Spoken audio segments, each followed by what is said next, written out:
Salut Michel. Salut. Alors bienvenue dans cette église Saint-Germain-de-Charonne.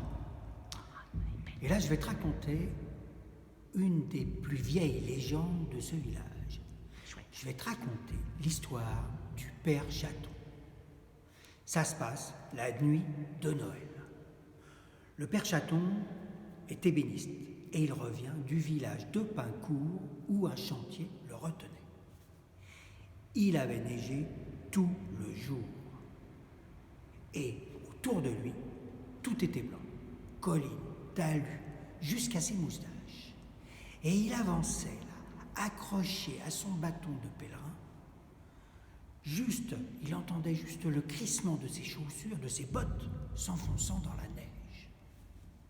Quand il arrive au lieu-dit du Mont-aux-Vignes. Le lieu-dit du Mont-aux-Vignes, on l'appellera plus tard le lieu-dit de la Folie Regnault. On l'appellera aussi le Mont-Louis. Et on l'appellera encore beaucoup plus tard le Père Lachaise. Donc il arrive au lieu-dit du Mont-aux-Vignes. Ah, cool. Une cloche sonne. Et là il se dit, ils ont retapé Sainte-Louise. Parce qu'il faut vous dire qu'à cette époque, lointaine, au bas du chemin, il y avait une chapelle orpheline où plus personne n'allait. Elle était tombée en ruine d'ailleurs. Là, il se dit, mais c'est curieux parce que moi ce matin, j'ai rien vu. Alors il veut en avoir le cœur net. Il descend voir. Et effectivement, là, sous la lune, il se retrouve devant une chapelle neuve. Des lumières rouges, comme ça, vibrent aux vitraux. Bon, alors il entre. La nef est pleine de monde. Et ce qui l'interpelle, c'est le silence, l'attention. Un prêtre est là, il fait une oraison, et pas la moindre quinte de tout, pas le moindre raclement de gorge, pas le moindre pleur d'enfant. Wow. Bon, il se dit, au moins, j'aurais pas loupé la messe de minuit. À la fin de son oraison, le prêtre prend un ciboire et interpelle la foule. Que ceux qui veulent communier s'avancent vers moi.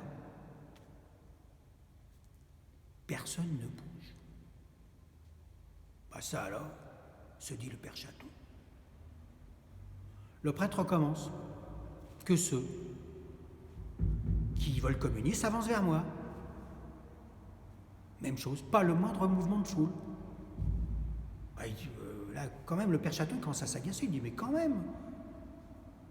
Et, chose curieuse, le prêtre, il n'arrête pas de fixer le Père Chaton, là.